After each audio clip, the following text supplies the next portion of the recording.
Bom, pessoal, bom dia. Mais uma vez, né, nos encontramos nessa videoaula, nesse vídeo encontro, né, hoje para falar de transformada de Fourier. Esse é o encontro 7 do nosso curso de ferramentas computacionais para a solução de problemas de engenharia. Eu sou o professor Maurício e peço que vocês me acompanhem, né, nesse encontro, onde a gente vai aprender algumas características sobre transformadas de Fourier e tentar implementar essa transformada de Fourier para solucionar um problema de engenharia, né? No nosso caso, a gente vai trabalhar basicamente com medição de velocidade. Como é que a gente consegue relacionar, né, a velocidade de rotação de um motor com uma transformada de Fourier? Bom, a gente vai tentar descobrir isso ao longo desse nosso encontro. Esse encontro ele vai ser dividido em duas etapas, né, em duas partes. Essa é a primeira etapa, onde a gente vai apresentar, né, as características associadas às transformadas de Fourier, né, em sua versão discreta e em sua versão rápida, que é uma otimização da versão discreta, que a gente vai ver com mais detalhes ao longo do encontro. E outra característica interessante do encontro de hoje é que nós vamos trabalhar com ambas as plataformas, com Octave e com Python. O que isso quer dizer, né? Como é que um se difere em relação ao outro, né? O que é que a gente pode fazer em uma linguagem e na outra. Então a gente vai fazer algumas comparações em cima disso aí. Beleza? Peço que vocês me acompanhem nesse encontro e desde já agradeço, né? Bom, vamos lá. Bom, tudo começou em 1822, quando Fourier, né, Jean-Baptiste Fourier, mostrou que ondas senoidais podiam ser utilizadas para representar, para descrever matematicamente qualquer tipo de função. Função contínua, né, no caso, a ideia dele. Esse estudo, ele foi apresentado, ele na verdade ele começou no início de 1800, mas ele foi anunciado em 1807, sendo publicado em 1822. E na prática, o estudo era basicamente para fazer uma análise da teoria de calor, né, de propagação de calor. Como é que o fluxo, como é que ondas de calor se propagavam em certos meios. Essa era uma ferramenta que permitia com que ele pudesse fazer esses estudos em dois domínios, né, no domínio do tempo e no domínio da frequência. Essa é uma técnica que transforma uma forma complexa, um sinal no tempo, né, em suas componentes representadas por sinais senoidais que possuem diferentes frequências. Isso aqui é só uma animação, né? Um exemplo de como um sinal senoidal pode ser representado. Se a gente considerar que essa circunferência girando aqui, né, ela representa ao longo do tempo a construção de uma senoide, o que é que aconteceria se a gente colocasse uma circunferência com um diâmetro menor, cujo raio inicia-se no final do raio da circunferência maior? Bom, era isso aqui que a gente ia observar. Se a gente aumentar, né, colocar mais uma circunferência no final, ligada, né, com seu centro ligado no final do raio da circunferência menor, era isso que a gente ia observar. E assim por diante. A gente tem algumas representações aqui, né? Se você colocar uma associação de 15 circunferências, né, começando, uma com centrada, né, cada circunferência centrada na ponta do raio da circunferência maior, né, da circunferência anterior, é isso que a gente vai produzir. Então, se a gente tender para infinito a quantidade de circunferências que a gente está utilizando aqui, a gente vai poder construir um sinal que tem sua representação quadrada. Não está muito quadrado aqui não, mas seria uma coisa mais ou menos assim. Bom, isso aqui é uma representação, a construção de um sinal quadrado. Na verdade, qualquer sinal. Quando Fourier propôs essa ideia, né, de representação baseada em sinais senoidais, essa representação era para qualquer sinal. Só que quando Fourier fez a coisa, ficou uma brecha. Uma brecha que a gente precisa ter noção na hora de implementar a transformada de Fourier, né? Que brecha é essa? Bom, vem uma pergunta. Transformada de Fourier pode ser aplicada para qualquer sinal? Pode. A grosso modo, pode. Só que tem essa brecha que a gente precisa considerar. Lembra, Fourier disse que o sinal poderia ser representado por um conjunto de sinais senoidais. Qualquer sinal no tempo poderia ser representado por um conjunto de sinais senoidais. Qual é o problema disso? O problema disso está associado diretamente com a periodicidade desse sinal. Então vamos imaginar aqui um exemplo. Vamos imaginar que a gente pegue uma janela, né, de um sinal.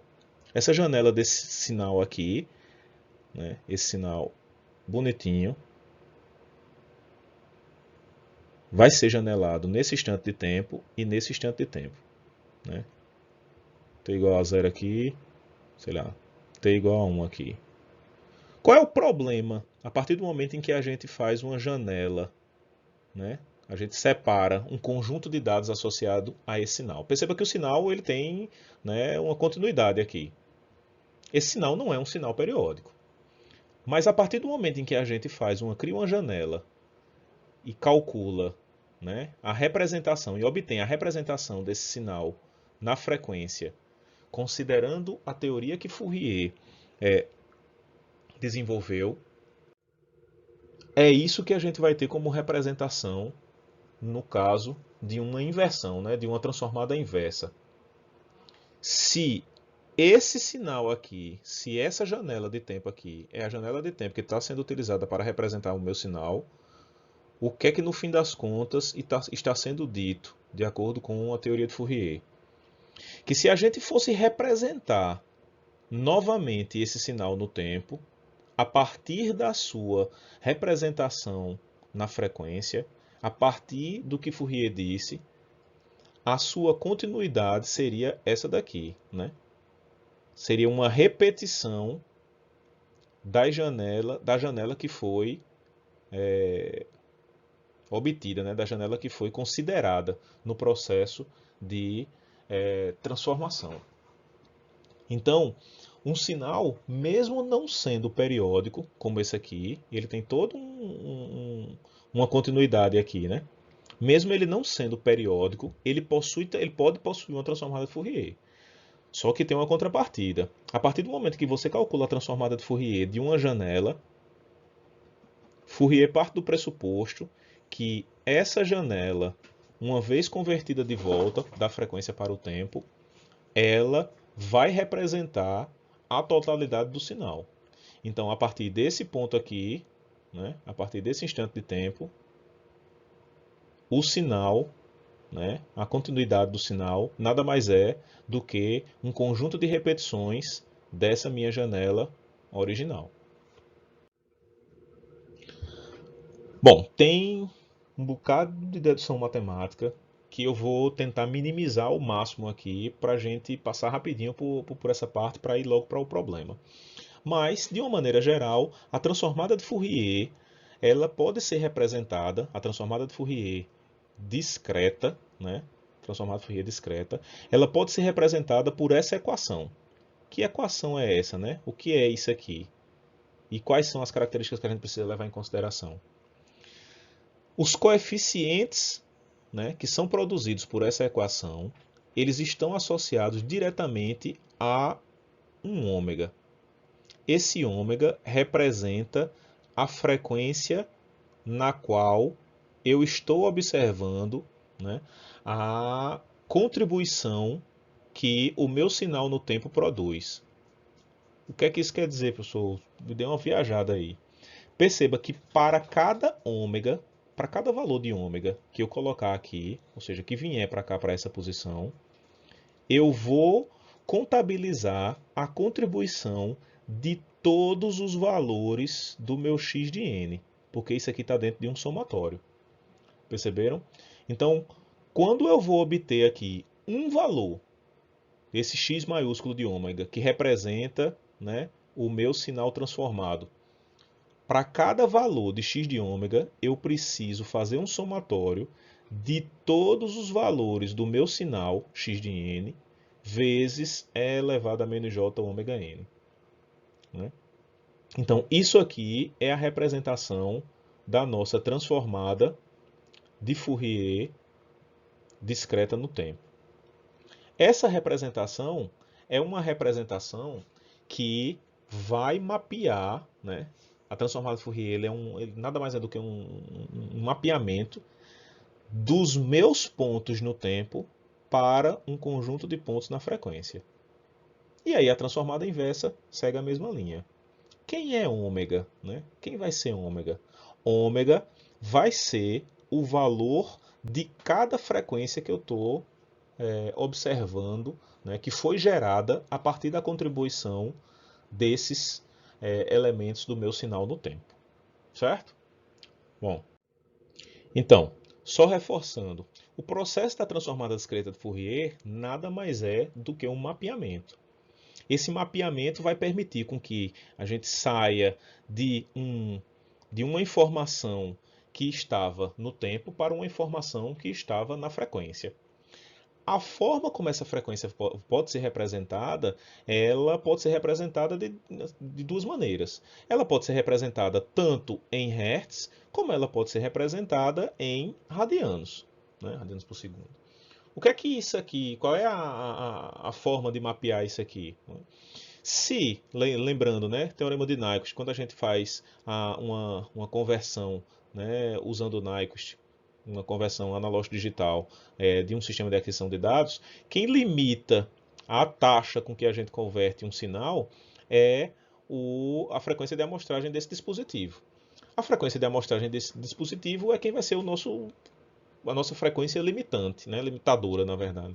E qual é o que é que a gente tem associado a ela? Ela vai ser a maior frequência com que a gente vai poder, quer dizer, a maior frequência com que a gente vai poder representar um sinal é metade dessa frequência, né? Então isso aqui é o nosso fundo de escala do nosso sistema. Esse fundo de escala aqui no nosso sistema, o que isso quer dizer? Essa frequência aqui é a frequência a partir da qual o nosso sinal começaria a se repetir, ele vai ser mapeado para o nosso 2π, que é onde tudo começa a se repetir. Essa expressão aqui é a expressão que vai permitir você sair de hertz para radianos e vice-versa. E aqui a gente tem a nossa resolução em frequência. A nossa resolução em frequência, essa resolução aqui, nada mais é do que o passo em frequência que a gente vai ter entre duas amostras quando a gente estiver fazendo uma análise em frequência. Isso aqui em radianos e isso aqui em hertz, né? A gente vai ver esse tipo de coisa. Bom, vamos debulhar um pouquinho a expressão da transformada discreta de Fourier para a gente entender como é que a coisa é implementada e, consequentemente, entender algumas das brechas, né? Algumas das falhas que a gente tem associado a isso aí.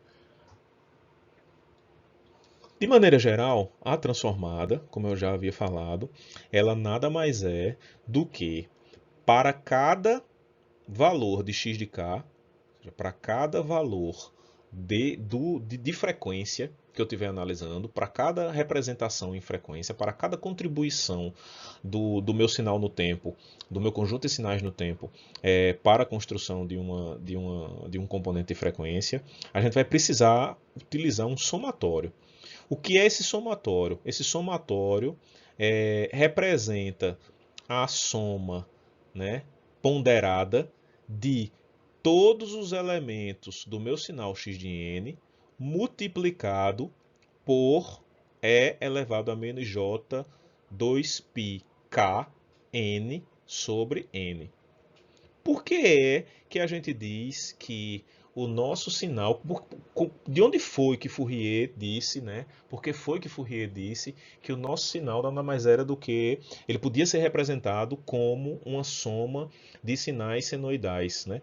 Porque na prática, esse E elevado a menos J, 2π, K, N sobre esse N maiorzão aqui, né? Que nada mais é do que o número de amostras, né? Quando a gente pega isso aqui, a gente pode representar esse E elevado a J ômega por um cosseno J seno. Essa abordagem aqui, né, na verdade essa expressão aqui, ela pode ser chamada de Wn. Isso aqui é só uma convenção, mas isso aqui vai nos ajudar bastante. Por quê? Porque uma vez calculado E elevado a menos J2π sobre N, isso aqui é uma constante. Isso aqui não vai mudar, porque isso depende única e exclusivamente do número de amostras, certo? Então, o nosso Wn é uma constante quando a gente substitui, a gente pode substituir essa nossa constante Wn aqui no lugar de E elevado a, e assim por diante, e reduzir essa nossa equação aqui para essa nova equação. Ah, professor, não fez muita diferença para mim não, mas computacionalmente isso aqui faz uma diferença gigantesca, já. Por quê? Porque reduz esse cálculo aqui, que envolve um exponencial, ou que na verdade é o cálculo de um cosseno de um ângulo menos o j seno de um ângulo, vezes elevado, né, a um conjunto de exponenciais. Essa conta aqui, se a gente deixar desse jeito, essa conta ela vai ser feita a cada iteração. Se você realizar essa conta aqui fora, né, do seu loop de estudo, e simplesmente trabalhar com isso aqui como uma constante, simplesmente elevando a uma dada potência, agora a gente não vai precisar fazer essa operação e elevar esse resultado a uma potência em cada iteração. A gente só vai precisar pegar o valor constante e elevar uma potência em cada iteração. Então, de modo geral, é isso aqui que a gente obtém. O nosso x de k é igual a x0 de Wn k elevado a zero, né? Mais k vezes zero, mais x1 Wn de K1, mais x2 Wn de K2, e assim por diante, até a gente chegar no final do nosso sinal, K vezes n-1, já que o nosso sinal varia, tem comprimento, né, n. Bom, isso aqui é só a gente expandindo, né, a nossa equação. Perceba, para cada valor de K, a gente vai ter esse somatório aqui, onde a única coisa que vai mudar é o nosso K, né? Dado que esse Wn aqui, esse Wn já foi calculado em uma iteração anterior. Imagine que isso aqui vai ser colocado num loop, né? Essa coisa todinha aqui, essa equação todinha aqui, para que eu obtenha todos os termos de x de k, que vão ser n termos, eu vou precisar repetir o cálculo dessa equação aqui n vezes. A transformada inversa segue caminho semelhante, né? Então a gente não tem muito segredo. A transformada inversa é dado por 1 sobre n somatório de 0 até n-1 de x de k. Aqui já agora vão ser os nossos termos na frequência. É elevado a j, aqui positivo, j 2πkn sobre n. O nosso Wn vai ser a mesma coisa, não vai mudar nada. E aí, ó, eu vou ter o nosso x de n. Isso aqui é o nosso vetor no tempo, né?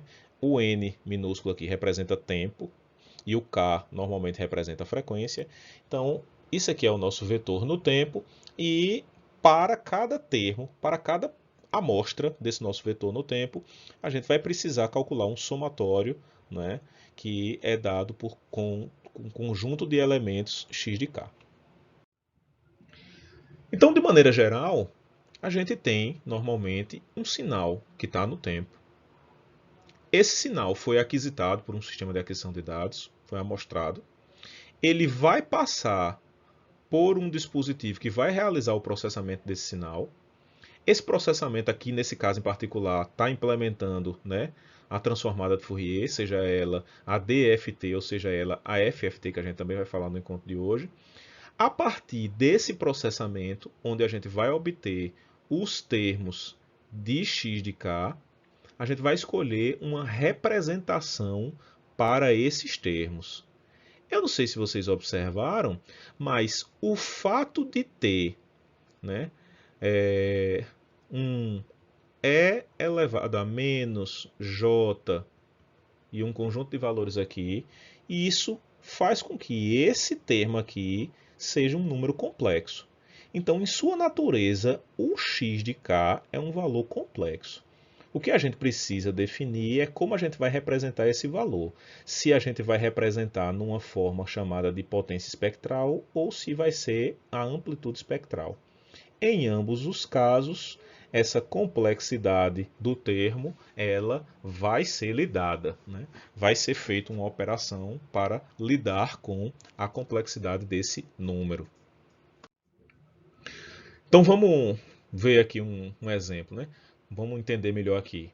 Para uma sequência x de n, com n variando de 0 até n menos 1, com uma DFT calculada por essa expressão, essa é a definição da transformada discreta de Fourier, a gente pode representar esses coeficientes aqui de duas formas. Uma forma a gente chama de amplitude do espectro, a outra potência do espectro. Na amplitude do espectro, a gente vai normalizar todos os coeficientes, na verdade, o módulo de todos os coeficientes utilizando n.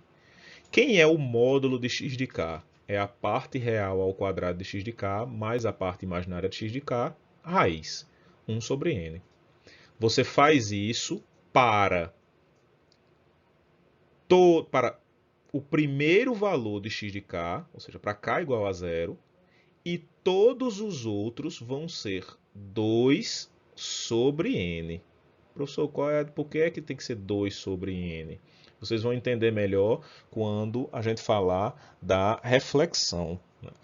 A representação do sinal na frequência, ela é uma prova do que a gente chama teorema de Nyquist. Se vocês observarem, quando a gente aplicar a transformada de Fourier de um sinal no tempo, os valores válidos desse sinal, né, na frequência, eles vão ocupar metade da banda.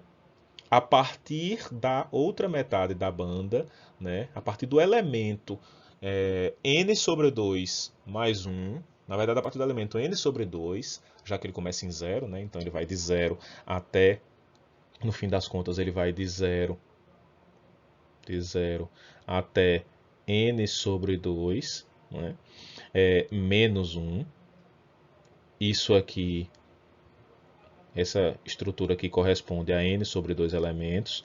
Então, esse pedaço aqui é que efetivamente é o conjunto válido de dados, né, coeficientes válidos. A partir do elemento n sobre 2, vocês vão ver que existe uma repetição do valor que foi obtido exatamente no elemento n sobre 2 menos 1. E assim por diante. O elemento n sobre 2 mais 1 vai ser o elemento n sobre 2 menos 2 e assim por diante. Isso aqui é o que a gente chama de representação em amplitude do espectro.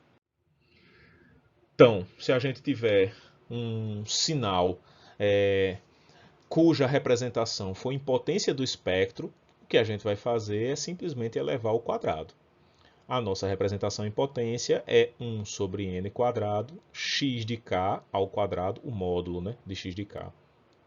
E aí, se a gente está fazendo x de k ao quadrado, isso é a mesma coisa que tirar a raiz quadrada da nossa parte real ao quadrado mais a nossa parte imaginária ao quadrado. Fazendo o que a gente chama de translação, né, ou transladando-se o espectro de interesse, né, o que é isso? É pegar o primeiro coeficiente que corresponde à componente DC do nosso sinal na frequência, né?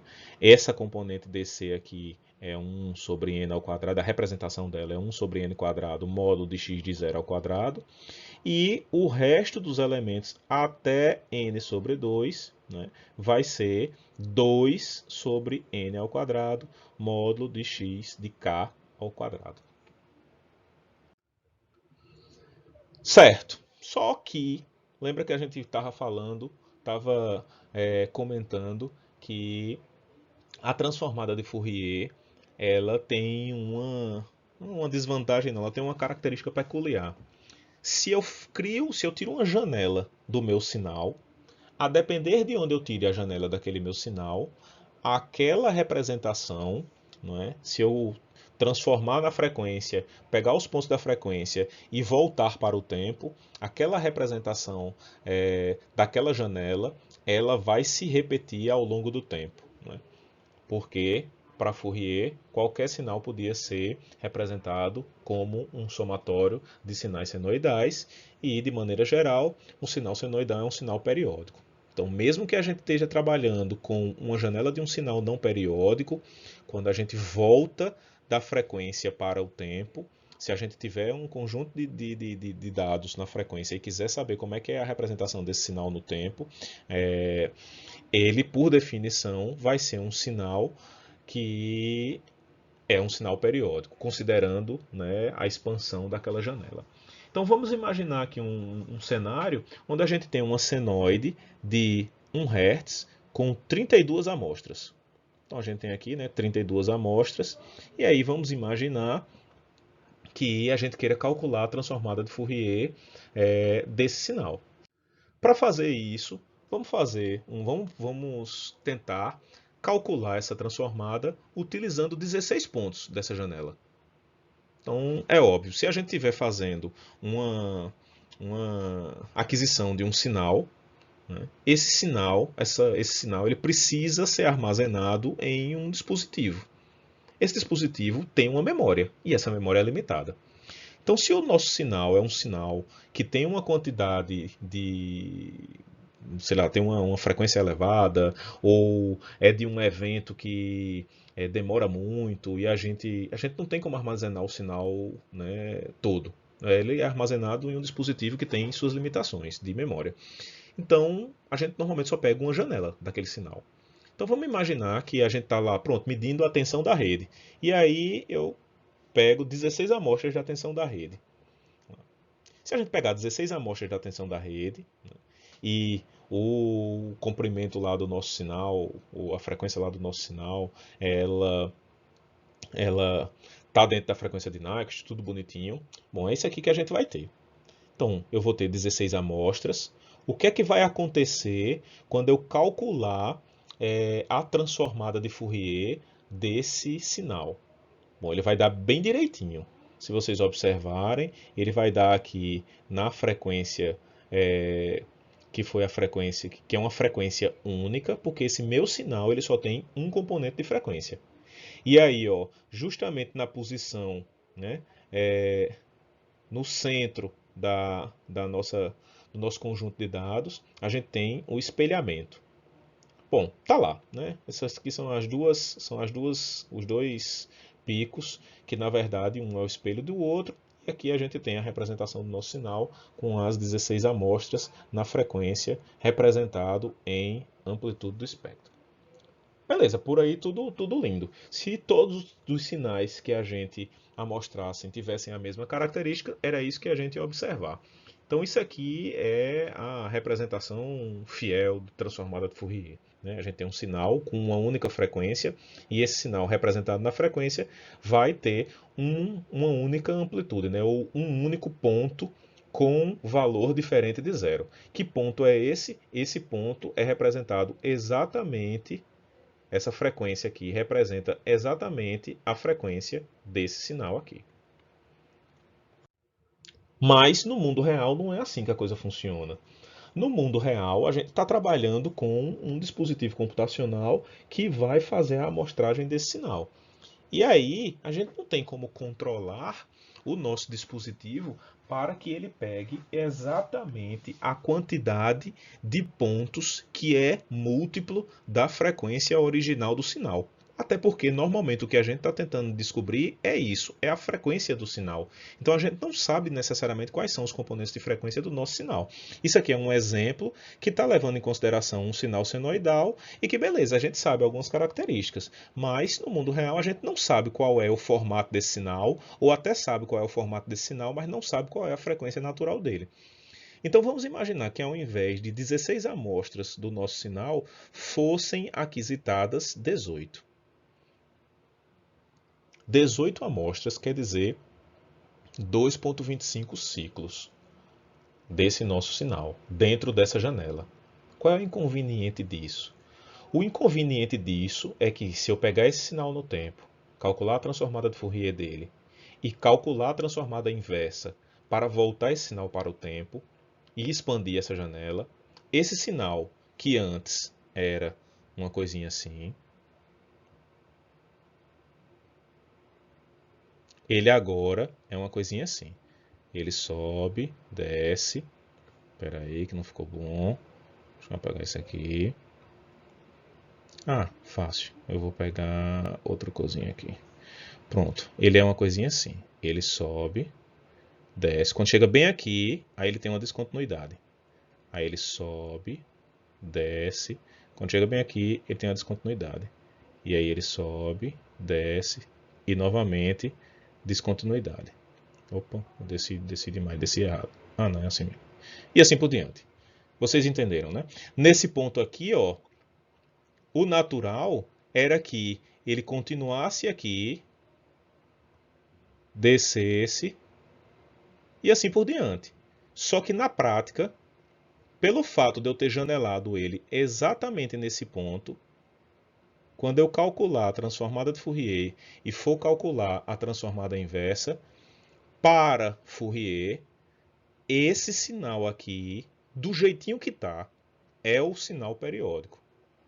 Se esse sinal aqui, do jeitinho que está, é o sinal periódico, a próxima amostra que vai vir aqui,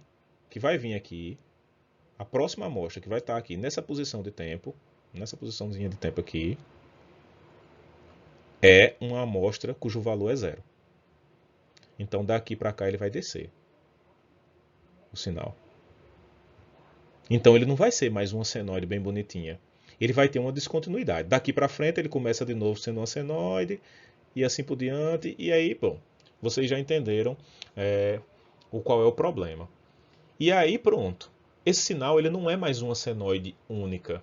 Ele é uma composição de uma senoide mais algumas outras informações, algumas outras senoides que vão ter amplitudes menores. Bom, esse sinal não é mais uma senoide pura.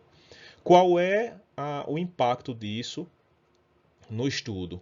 Bom, o impacto disso no estudo é que na hora que você tiver calculando a transformada de Fourier de um sinal desse tipo, é isso que vai acontecer. Ele não vai ter mais aquela componente única que a gente viu no exemplo anterior.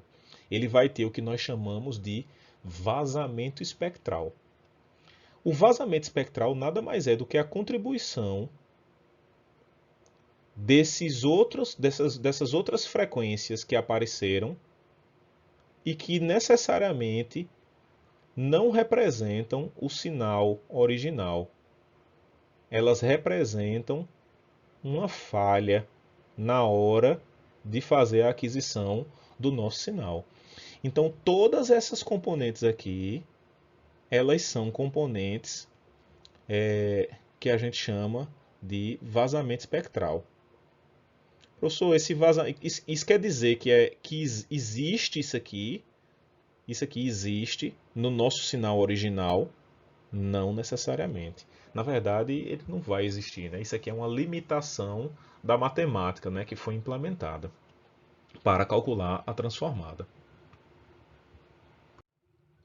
Então aqui está a comparação, né? Isso aqui é quando a gente pega um sinal com uma quantidade de pontos que é múltiplo da frequência natural do nosso sinal, e isso aqui é quando a gente pega uma quantidade de pontos que não é múltipla da frequência original do nosso sinal. Aqui é o sinal puro, né, o sinal limpo, e isso aqui é o sinal com vazamento espectral. Aí, camarada, o que é que a gente faz para resolver essa bronca aqui? Né? Isso aqui é um. Isso aqui não, isso aqui é um galho fraco gerado pela matemática, né? Não é uma coisa do mundo real. Né? Como é que o cara resolve isso aqui? Bom, tem alternativas. A alternativa mais simples é trabalhar com o que a gente chama de funções de janela. Né? Essas funções de janela, a ideia é justamente reduzir o efeito desse vazamento espectral, fazendo com que as bordas do sinal da janela que está sendo amostrada, ela seja minimizada. Então a gente não vai ter mais aquela variação brusca de uma janela para outra, né? Na verdade de uma borda da janela. Que tipo de função é essa? Bom, tem várias funções. Essas funções, elas têm, né, as amostras que são utilizadas para representar essa janela, tem que ter a mesma quantidade do sinal que a gente está tentando consertar. Então, quando você vai calcular a transformada de Fourier, isso aqui é o seu sinal original, né? É o seu x de n. Na prática, quem é que você coloca lá dentro do algoritmo da transformada de Fourier? Quem você coloca dentro da transformada de Fourier é o xw de n, que nada mais é do que o x de n vezes uma janela. Que janela é essa? Bom, tem uma série. Isso aqui é um tipo de janela. Tem um nomezinho particular para ela. Essa janela aqui tem o mesmo comprimento do nosso sinal original, né? Aqui a gente tem 18 amostras. Aqui a gente também tem 18 amostras. Cada ponto vai ser multiplicado, né? Cada ponto da janela vai ser multiplicado por cada ponto do nosso sinal original. Então aqui eu tenho esse ponto vai multiplicar esse ponto. Esse ponto vai multiplicar esse ponto. Esse ponto vai multiplicar esse ponto. E assim por diante. Fazer isso vai permitir com que as bordas do meu sinal original, né? Essa borda aqui e essa borda aqui, elas sejam minimizadas. Só que aí percebam, né? Fazer isso aqui faz com que essa descontinuidade, porque ó, percebam que isso aqui é uma descontinuidade, né? Isso aqui é uma descontinuidade. Essa descontinuidade ela vai deixar de existir. Só que tem um problema associado a isso. Quando você aplica a janela, né, normalmente a janela não vai trabalhar só na borda. Ela vai suavizar, né, uma parcela grande também do sinal.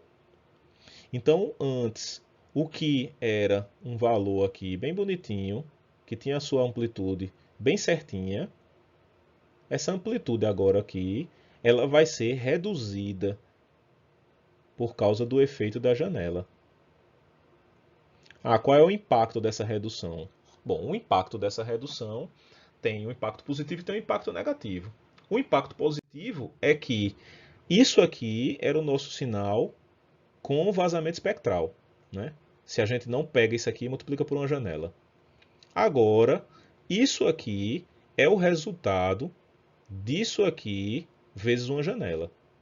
Então, isso aqui é o nosso x de n vezes um w de n. Quando você calcula a transformada de Fourier disso aqui, se vocês observarem, isso aqui é o resultado. Percebam que no centro o vazamento espectral foi muito reduzido. Porém, isso gerou um impacto. Que impacto foi esse? A amplitude final do sinal de interesse da gente também foi reduzida, né?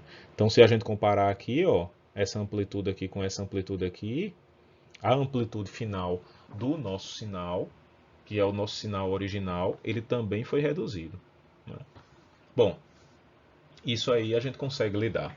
A gente resolve sem muito problema. Porque normalmente o interesse maior é em descobrir isso aqui, né? É em descobrir em qual é a frequência que a gente tem uma maior amplitude. Normalmente é isso que está tentando observar. A depender da sua aplicação, obviamente. Bom, quais são essas funções de janela? Não, tem várias, né? A janela retangular é a mesma coisa que nada, né? Eu digo que a janela retangular é assim, é o nada. Porque a janela retangular é você multiplicar por 1 todos os pontos. Então, é uma operação computacional a mais, né? Você diz, pô, quer dizer que isso aí não serve para nada. Bom, tem suas aplicações. A janela retangular tem suas aplicações. A janela triangular é outra, né? Essa é a função, né, que implementa a janela triangular. Percebam que a janela, qualquer janela, ela sempre vai ter o comprimento do nosso sinal original. Ele sempre vai de 0 até n-1, né? Ele sempre tem n amostras, porque precisa ter uma combinação perfeita ponto a ponto entre a janela e o nosso sinal. Aí a gente tem aí a gente tem a janela de Hamming, a janela de Hanning. Bom, tem várias janelas, né? Aqui tem a representação, né? Janela retangular, triangular, Hamming, Hanning e assim por diante. Tem várias outras também.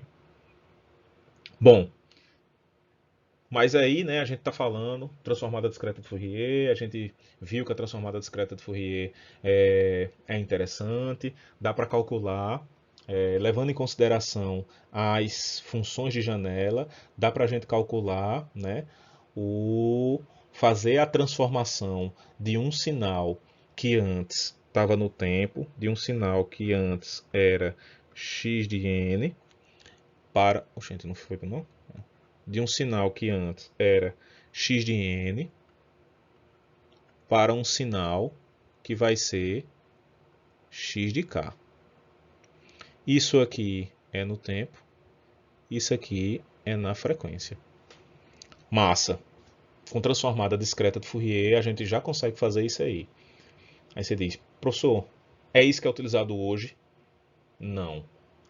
Na grande maioria das aplicações, esse processo aqui, né, tem ida e volta, né, ele vai e vem, transformada indo e voltando, né, tem a transformada inversa de Fourier, mas na grande maioria dos casos, a gente tem um problema maior para resolver, que é a falta de performance da nossa transformada discreta. A transformada discreta tem um problema sério, que é para a produção de cada ponto de x de k, opa, tem que escrever direitinho, normalmente é o x maiúsculo,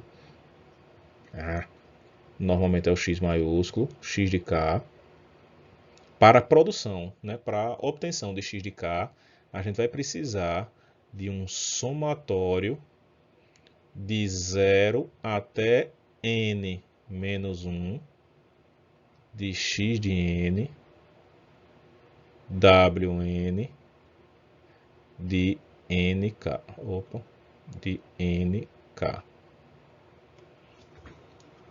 E aí a gente tem um problema, né? Vou botar aqui n que faltou. 0. A gente tem um problema, que é a quantidade de operações matemáticas que são necessárias para você produzir todos os pontos de x de k.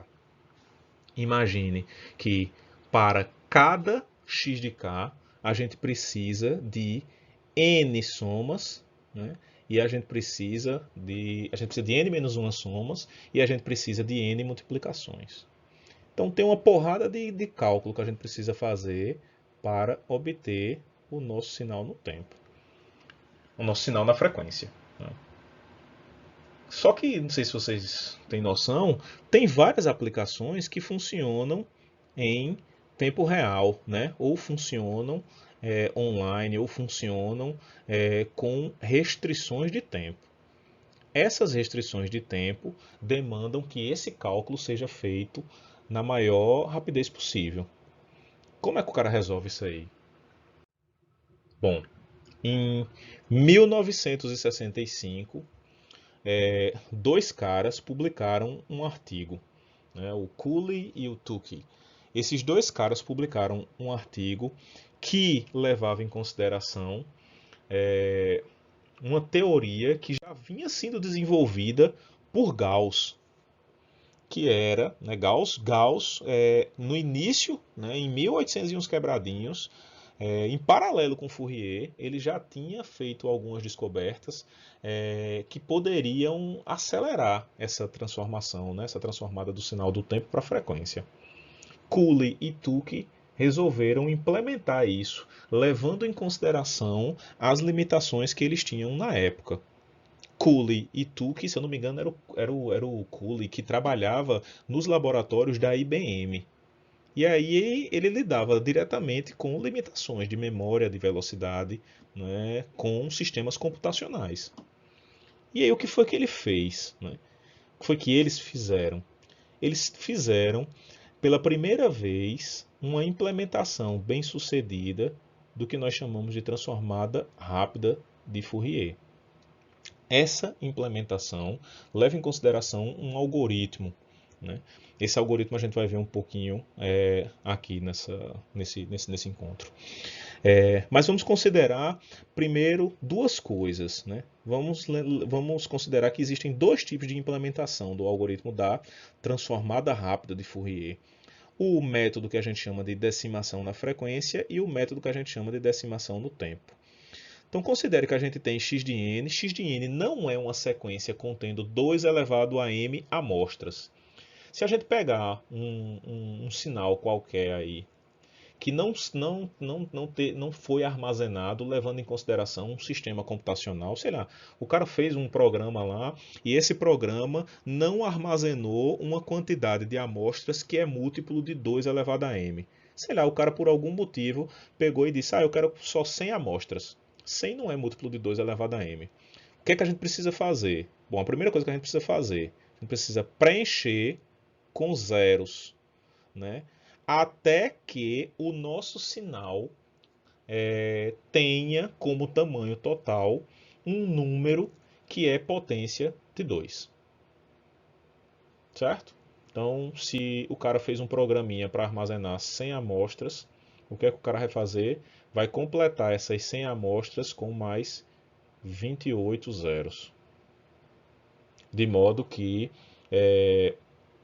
o sinal tenha 128 amostras. Professor, e esses zeros no final não vão influenciar não? Lembrem, né? Por si só, quando a gente aplica a janela, o janelamento, para eliminar o vazamento espectral, por si só a gente já está minimizando as bordas, a gente já está influenciando o sinal. Perceba que inserir esses zeros, assim, direto, no final de um sinal, ele não vai ser influenciado, né, pelo, pelo, pela janela, né? Pelo fato da gente trabalhar com uma janela. Porque essa janela, ela naturalmente vai suavizar essas bordas. Então, aplicar uma janela, aplicar zeros, né? Incluir zeros no final do nosso sinal, a gente vai simplesmente deslocar o final original do nosso sinal para um pouquinho mais distante da borda, talvez aumentando o vazamento espectral. Mas isso aí é uma troca que a gente vai fazer em nome do desempenho. Vocês vão entender melhor. Como é que funciona esse método da decimação em frequência? Eu vou falar de forma bem resumida.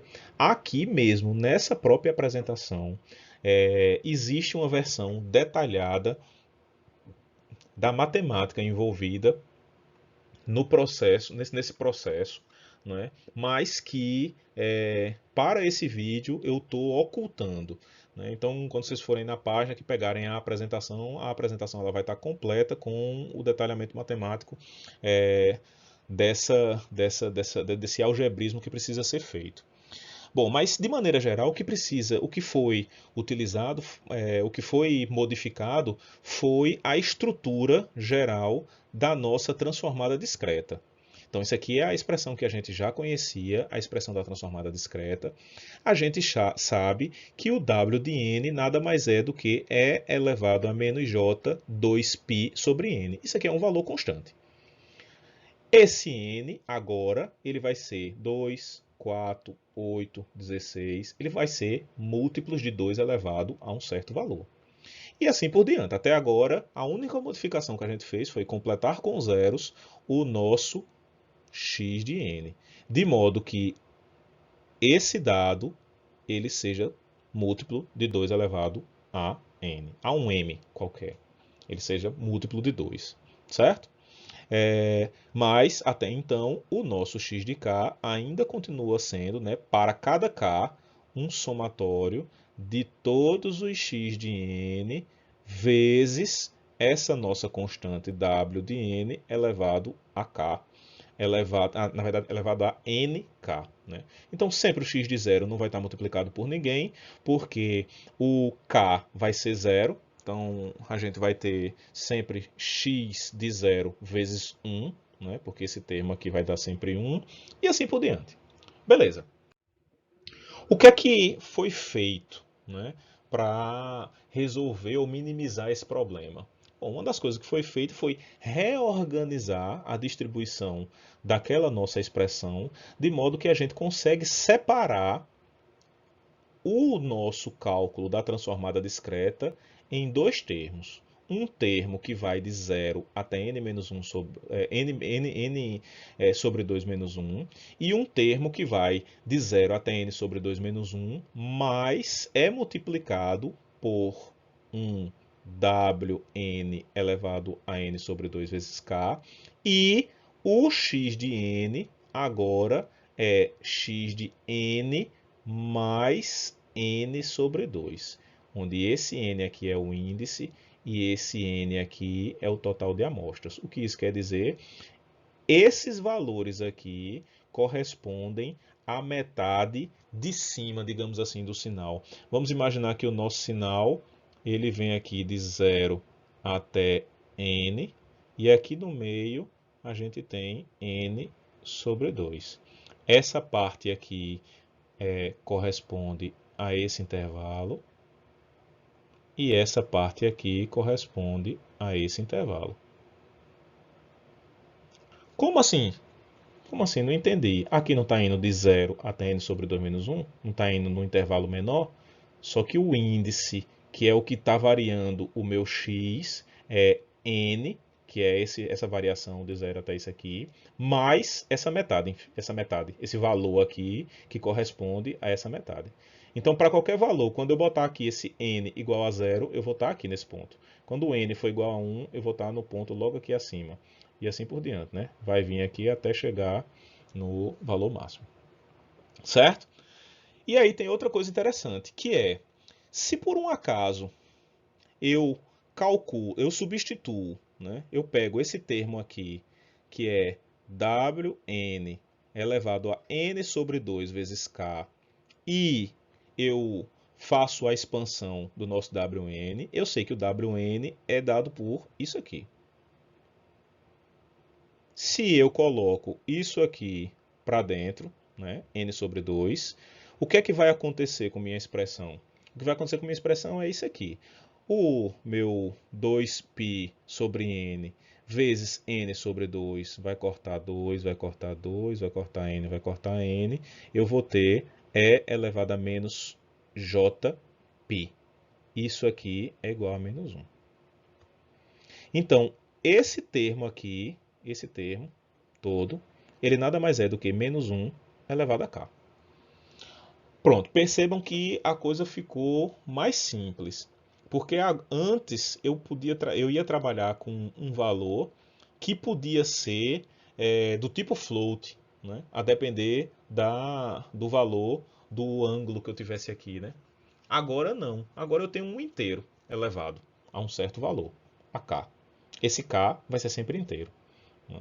Então, a requisição, o tipo de operação aqui já ficou menos complexo, computacionalmente falando. Percebam que tudo que a gente vai fazer aqui é levando em consideração as limitações computacionais, certo? Bom, vamos continuar.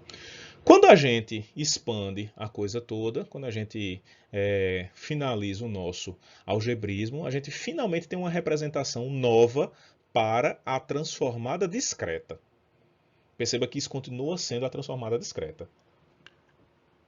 Só que agora, ao invés de ir de 0 até n menos 1, que é o que tinha aqui, isso aqui é a original, agora eu tenho de 0 até n sobre 2 menos 1.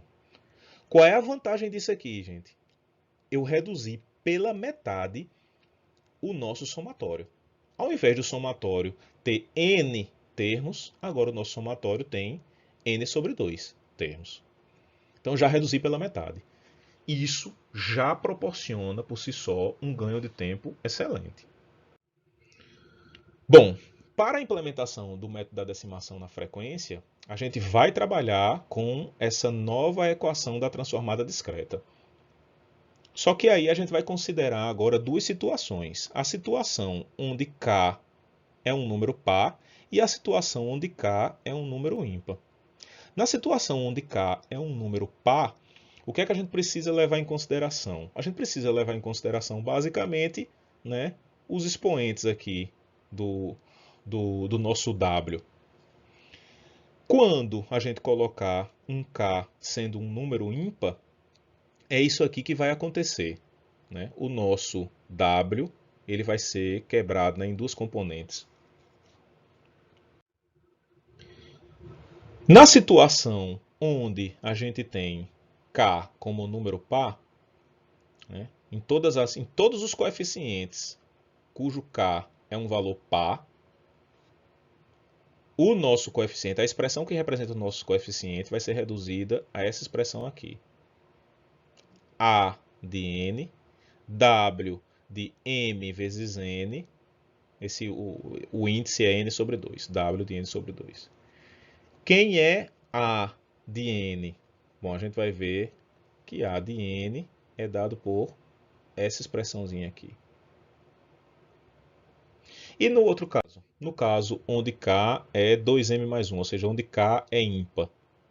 Bom, na situação onde K é ímpar, o nosso coeficiente x de K vai ser dado por essa outra expressão aqui, que é um somatório de n variando de 0 até n sobre 2 menos 1, B de n, W de n elevado a n, n maiúsculo elevado a n minúsculo, vezes outro W, o W de mn, n sobre 2. Onde B é dado por essa outra expressãozinha aqui. Como assim? Para resumir, A vai ser x de n mais x de n mais n sobre 2, e B vai ser x de n menos x de n mais n sobre 2. Ambos com n sobre 2 pontos. E aí, meus amigos, vem a grande contribuição de Cooley e Tukey. Além de todo esse algebrismo que eles fizeram para reorganizar a transformada discreta de Fourier, eles tiveram uma grande sacada, que foi a representação gráfica de um algoritmo que vai permitir acelerar o processo do cálculo dessa transformada. Que representação gráfica é essa? Bom, vamos considerar aqui uma movimentação de dados. Vamos imaginar que eu tenho um dado x e eu tenho um dado y. Se eu mantenho o x na linha que ele está e eu elevo y para a linha do x, de modo que os dois se encontrem, isso aqui é representado por uma operação que vai ser produzida pela soma de x mais y. Z é igual a x mais y. Se for o contrário, se eu tiver y na sua linha e eu mantiver y na linha dele e descer o x para ser operado com y, isso aqui vai ser uma operação de negação, né? uma de subtração. Eu vou ter z igual a x menos y. E se eu quiser manter, né, o x ou o y ou qualquer variável que tem aqui na mesma linha, saindo de uma posição para outra, isso aqui vai ser ponderado por um w. Então, eu vou ter aqui nessa saída aqui, eu vou ter z igual a wx. Pronto. Isso aqui, essa sacada aqui, foi o que fez a transformada de Fourier rápida ser o que ela é hoje. Isso é o núcleo da nossa transformada de Fourier rápida. Esse núcleo é representado... Meu amigo, que seta troncha da gota. Esse núcleo, vou até apagar. Esse núcleo é representado, né, por essa estrutura gráfica.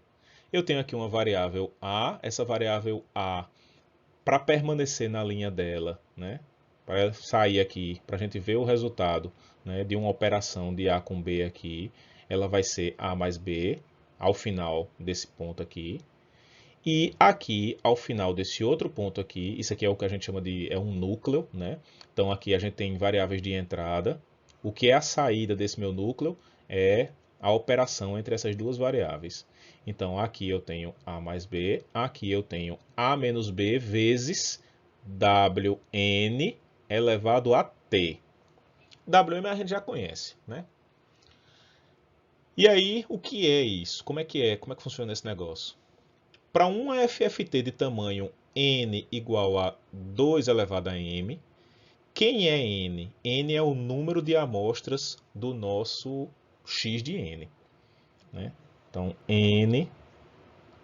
Nzão, corresponde à quantidade de amostras do nosso X de N. E aí, ó, percebam por que a gente tem que completar com zeros, para ele ser sempre múltiplo de 2 elevado a m. Porque a gente, no final das contas, precisa descobrir quem é esse m. Quem é esse m? Esse m vai representar a quantidade de vezes que eu vou ter, a quantidade de camadas que eu vou ter com esse tipo de estrutura. Então, a gente vai ver alguns exemplos. Vocês vão ver que, dependendo do comprimento, né, do nosso sinal, eu vou ter um conjunto de camadas com essa estrutura. Bom, essa constante aqui, né, ela vai ser definida como fatores de giro. E para cada camada, ele vai ter um valor. Para cada etapa, ou seja, para cada camada, o número t de fatores de giro é dado por P, né? Vai ter um P, que é 2 elevado a m menos a camada que a gente está. E T nada mais é do que 2 elevado a I menos 1 vezes Q, onde Q varia de 0 até P menos 1. P é dado por 2 elevado a m menos I. Né? Esse I varia de acordo com cada camada. Bom, é uma receitinha de bolo. No fim das contas, essa estrutura todinha aqui, ela é facilmente implementada como uma receitinha de bolo. Então, levando em consideração aquilo que a gente já tinha, aquela representação que a gente já tinha, né, que era uma reorganização da transformada discreta de Fourier, a gente desenvolve a somatória aqui. Vamos considerar um exemplo onde eu tenho 4 amostras, só para vocês terem uma noção. O meu M, ele vai variar de 0 até n sobre 2 menos 1. Se eu tenho n igual a 4, esse valor aqui vai ser 1. Eu vou ter aqui x positivos, né, x de k pares, e eu vou ter aqui x de k ímpares. Isso quer dizer que eu tenho duas camadas, né? Ó, M0 e M1. Como é que funciona essa coisa? Olha lá, ó, M vão ser duas camadas. Na primeira etapa, na primeira camada, P é 2 elevado a m menos 1, a primeira camada. A quantidade de fatores de giro é 2. Que fatores de giro são esses? T é 2 elevado a 1 menos 1 vezes Q. Esse Q vai ser 0 e 1. Lembra, né? Q vai de 0 até P menos 1. Se P é 2, aqui é 1. Então, o meu T vai ser T igual a 0 e T igual a 1. Já que isso aqui, né, vai ser uma multiplicação, então. Ou eu vou ter dois fatores de giro, né, para essa camada aqui, dois fatores de giro. O que são esses dois fatores de giro? É o meu W elevado a 0 e o meu W elevado a 1. Onde é que eles vão ser aplicados? Vão ser aplicados numa estrutura dessa. Na segunda etapa eu só vou ter um fator de giro, lembre, né? É 2, o P é 2 elevado a m menos 2, já que é a segunda camada. O meu P é igual a 1, isso quer dizer que eu só tenho um fator de giro. O meu Q vai de 0 até, né, só vai ter o 0, já que aqui eu tenho 2 elevado a 2 menos 1 vezes o Q. Já que o meu Q vai de 0 até P menos 1, o meu P é 1, então eu só tenho 0. O fator de giro, né, o meu T aqui, ele vai ser 0, e aí, consequentemente, eu só vou ter o W4. Para M igual a 0, ou seja, x de 0, esse é o valor que eu vou ter de x, de 0, para cá igual a 0, né, para cá igual a 0. Para cá igual a 1, esse é o valor que eu vou ter aqui é o valor que eu vou ter de x de 0, aqui é o valor que eu vou ter para x igual a 1. Isso aqui, ó, percebam, isso aqui é usando transformada discreta.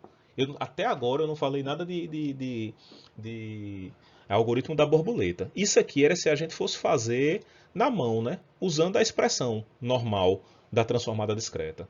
Para obter x de zero, eu ia ter que executar esse somatório aqui, e era esse valor que eu ia ter. E era o valor de x de zero ia ser dado por isso aqui, somar xn para n igual a 0, x para n igual a 2, x para n igual a 1, x para n igual a 3.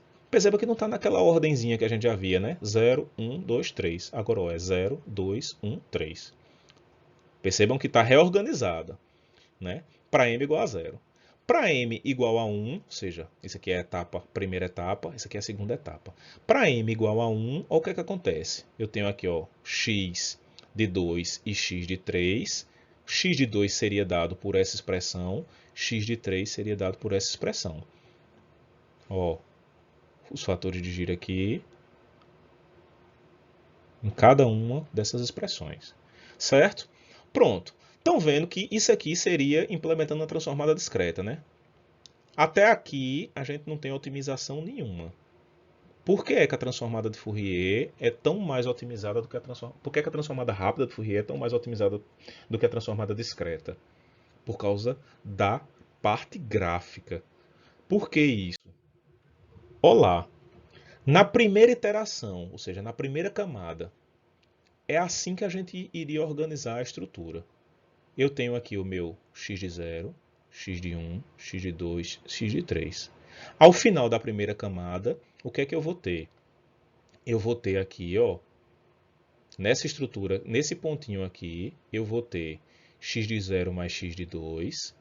E o seu complemento, que vai ser esse daqui de baixo, né, vai ser x de 0 menos x de 2, W4 elevado a 0. Aqui eu tenho x de 1, x de 3, e o seu complemento aqui embaixo, x de 1 menos x de 3, W4 de 1. Percebam que ao final dessa primeira camada aqui, esses valores aqui que foram calculados, eles vão ser repassados para uma outra camada. Quando eu chego na segunda camada, que é essa camada aqui, o valor que estava aqui, ele vai ser utilizado para produzir esse valor aqui e esse valor aqui. Perceba que para chegar nesse valor e nesse valor, nesse daqui e nesse daqui, eu precisei desse mesmo valor. Diferente da transformada discreta, pura, nua e crua, onde a gente calculava esse valor aqui duas vezes, agora esse valor já vai estar calculado e guardado em uma posição de memória lá no seu computador e vai ser simplesmente lido para produzir essa saída e essa saída. Eu já economizei um cálculo. Essa mesma coisa acontece para esse valor aqui. Esse valor aqui, que antes era calculado duas vezes, uma para produzir essa saída e outra para produzir essa saída, agora ele vem direto para cá e ele vem para cá e a gente só tem essa operação aqui. E aí, quando você já tem os valores calculados, você economiza em tempo esse processo. Isso vai acontecer para aqui, isso vai acontecer para aqui. Vocês ainda não têm noção da velocidade que isso proporciona no sistema. Mas aqui já dá para vocês observarem que numa implementação computacional, ao invés de você recalcular várias vezes a mesma operação, você reaproveita os valores que já haviam sido calculados. E aí, ó, vamos ver agora para 8 amostras. Para 8 amostras, agora o nosso M vai de 0 a 3. A gente vai ter 3 camadas. Na primeira camada nós temos 4 fatores de giro, na segunda camada 2 fatores de giro, na última camada 1 fator de giro. Essa é a estrutura que a gente vai ter da primeira camada, né? 8 amostras. É isso que a gente vai ter na segunda camada. Perceba que a gente agora, aqui a gente tinha 4 fatores de giro, né? Ó, esses 4 fatores de giro aqui, ó. Tá vendo? Ó? 0, 1, 2, 3. Ah, professor, mas aqui também tem 4 Ws. Perceba que esse valor de W que tem aqui, ó, e esse valor W que tem aqui, ó, 0 e 2, são os mesmos valores que tem aqui e que tem aqui. Eu não preciso calcular eles. Eles já estão aqui, ó. Eu uso ele aqui, o mesmo valor que está aqui eu uso aqui e eu uso aqui. E agora, na terceira camada, eu só tenho um fator de giro. W elevado a zero, aqui ó, W elevado a zero, W elevado a zero, é o mesmo valor. Eu não preciso calcular um para cada, né? Já foi calculado uma vez, eu só reaproveito essa variável. E aí, ó, para, né, aqui as 8 amostras, a gente produz os 8 valores de x de k. Só que tem uma característica, né? Tá lá, minhas entradas, minhas saídas. Qual é a diferença disso aqui para a transformada discreta? Basicamente, desempenho. A velocidade com que essas entradas produzem essa saída. E aí, se vocês observarem, né, aqui está na ordem, de 0 a 7. Só que aqui está embaralhado, 0, 4, 2, 6, pronto. E aí, isso aqui não tem na transformada discreta. Na transformada discreta, era tudo bem bonitinho. E aí, como é que a gente resolve isso aí? Bom, para relembrar circuitos lógicos, se vocês observarem, o índice que eu tenho aqui é 0. O índice que eu tenho aqui é 0, beleza, não mudou. O índice que eu tenho aqui é 1. O índice que eu tenho aqui é 4. Aqui 2, aqui 2, aqui 3, aqui 6, aqui 4, aqui 1. Se vocês observarem, isso aqui nada mais é do que uma inversão de bits. Se você considerar que isso aqui, sabendo que isso aqui é uma inversão de bits, você consegue remapear a sua saída e ordenar ela. Basta que você desinverta os bits, né? Você faça a rotação aqui dos bits. Bom, para vocês terem noção, né? Se a gente tem um, um, um conjunto de duas amostras, na DFT a gente vai ter 4 multiplicações para calcular. Na transformada rápida vão ser 2. Se a gente tiver 4 amostras, na DFT a gente tem 16 multiplicações. Na transformada rápida vão ser 8. Se você considerar um conjunto com 8.192 amostras, né, esse é o valor de multiplicações que a gente tem na DFT e esse é o valor que a gente tem na FFT. Isso aqui quer dizer que a gente tem um ganho computacional de 630. Né? A redução da complexidade computacional é de 630. Essa implementação aqui é 630 vezes menos complexa, né? Menos complicada, menos complexa de se implementar do que essa, né?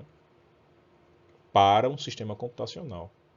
É disso aqui que a gente está falando, né? O ganho em performance. Então, se você tiver uma máquina que gasta 5 segundos para fazer uma FFT, se você pegar um vetor desse de 8.192 pontos, essa mesma máquina vai levar 600 vezes mais tempo, né, por volta de 50 minutos, para computar uma DFT. Bom, isso aqui é só... isso aqui é o último slide.